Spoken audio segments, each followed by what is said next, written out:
शैक्षणिक विषमता आज भी है। अगर संविधान उन्होंने बनाया होता तो विषमता नहीं होती। मोटी सी बात है कि अगर कोई आपको ख़रीदना चाहता है तो बिक जाइए। गरीबी तो थी बहुत ज़्यादा, विपन्नता थी, तो उन्होंने कहा बिक जाइए, कोई बात नहीं, लेकिन अपनी विचारधारा को लेकर के उसको नष्ट ना करें, उसको बनाए रखें।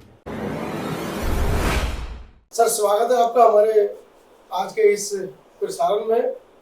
आज 18 मार्च है और चूंकि आप आगरा से हैं और आज ही के दिन डॉक्टर अम्बेडकर ने आगरा में अपना एक अंतिम भाषण दिया था। बड़ा ऐतिहासिक भाषण था, उसको हर मंचों पर महिमा मंडित किया जाता है। आज के इस ऐतिहासिक दिन पर आपके क्या विचार हैं? क्या समाज को आप संबोधित बाबा साहब के उस कोट को करते हुए, उस भाषण को करते हुए करना चाहेंगे परिचय के साथ? धन्यवाद मनोज जी, आप लोग आए हो हमारा इंटरव्यू लेने के लिए। बहुत खुशी की बात है कि आज जो कुछ भी मैं कहूँगा वो सच होगा जो कभी आपने ना तो यहाँ के आज मंच में सुना होगा, ना कहीं और सुना होगा। अगर बाबा साहब की वो बातों को जो आगरे में उन्होंने कही थी, उनको मुद्दा बनाया होता, कहा होता, तो आज बहुत बड़ा परिवर्तन हो गया होता।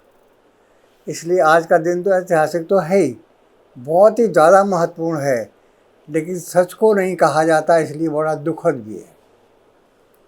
तो मैं इसकी पे आपने ये ऐसा प्रश्न मुझसे आज पूछा है, मैं बहुत खुश हूँ, बहुत। धन्यवाद। आगरा में बाबा साहब जब आए थे, बहुत एक कहते हैं लोग 1 लाख की भीड़ थी रामलीला ग्राउंड उनकी का भाषण हुआ था कि उन्होंने ये कहा था कि देखिए बहुत बड़ा मुश्किल से हमने आप लोगों के लिए एक राजनीतिक आरक्षण की व्यवस्था की है।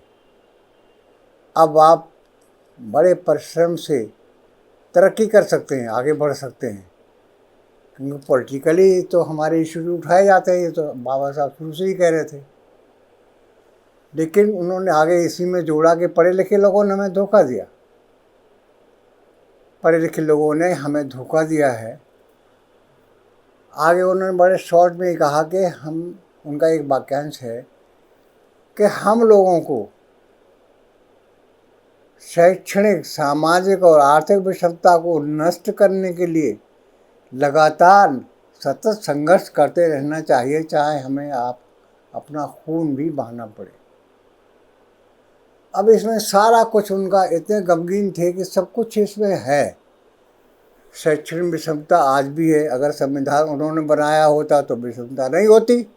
मोटी सी बात है।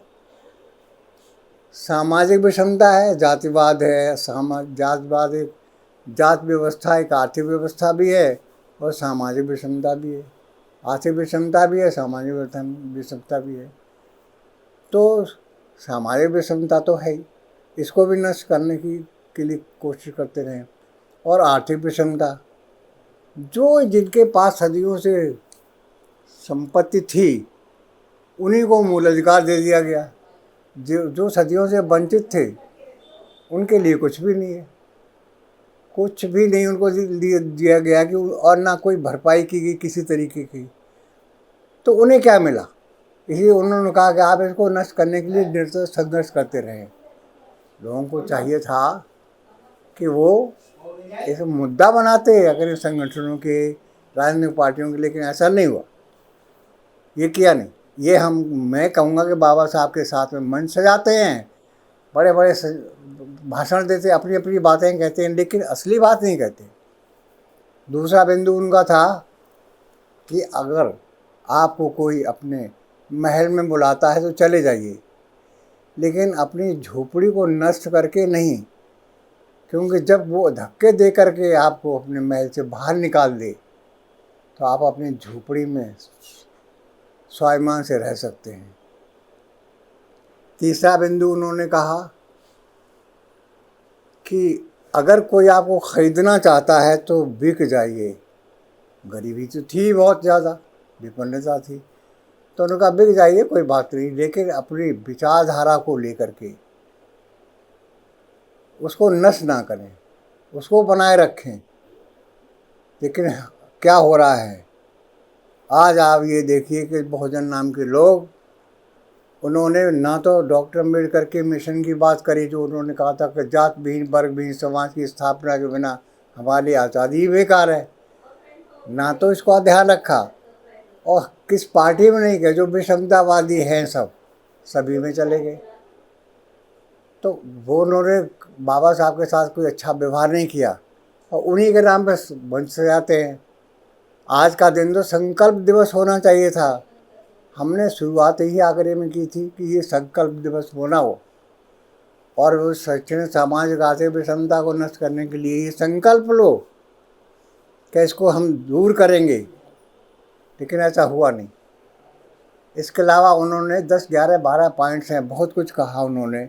आखिर में उन्होंने ये कहा कि देखिए, मैं एक बम्बू हूँ जिस पर एक तंबू लटक रहा है, अगर ये बम्बू नहीं रहेगा तो इस तंबू का क्या होगा। तो सबको प्रोटेक्शन दे रहा है।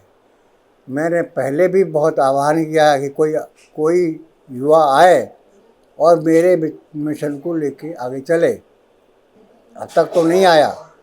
मैं आगरे में भी आह्वान करता हूँ कि कोई युवा आए और मेरे मिशन को आगे लेके चले, ताकि मैं शांति से दुनिया से जा सकूं। लेकिन हमारे बाबा साहब को लोगों ने उनकी भुलाया तो है, मंच सजाए हैं, लेकिन उनकी विचारधारा को आगे लेकर के नहीं चली। उस समय जब बाबा साहब ने ये वक्तव्य दिया था और आज के समय में क्या परिवर्तन उस वक्तव्य का आप देखते हैं, उसकी वजह से क्या परिवर्तन है? मैं तो बहुत बार गया, अब नहीं जाता हूँ। वो बातें तो कभी कही गई नहीं गई। अगर कही गई होती, कितने संगठन हैं, कितनी पार्टियां हैं, राजनीतिक पार्टियां हैं, उनको इसका मुद्दा बनाना चाहिए था, तो परिवर्तन होता। घबराती सत्ता और इनकी सत्ता हो, इसी विचारधारा की सत्ता होती, लेकिन ऐसा नहीं किया।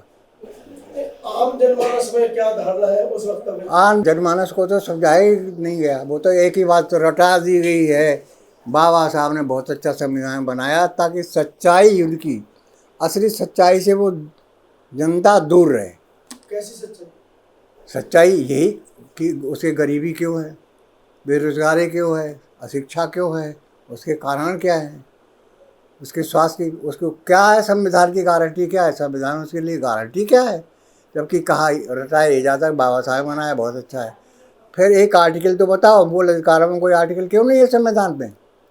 ये दिखाओ तो भाई, पढ़ने में क्या बुराई है? पढ़ो, बताओ लोगों को कि देखो ये बाबा साहब ने लिखा, ये बताया। वो तो कुछ ऐसा है नहीं। मतलब इससे नुकसान ही हो रहा है। नुकसान, बहुत बड़ा नुकसान हो रहा। गुमराह कर दिया गया समाज को, पूरे को बट गया। वो जो बाबा साहब चाहते थे उसको उल्टा ही चल रहा है सब। बस अच्छा नहीं हो रहा।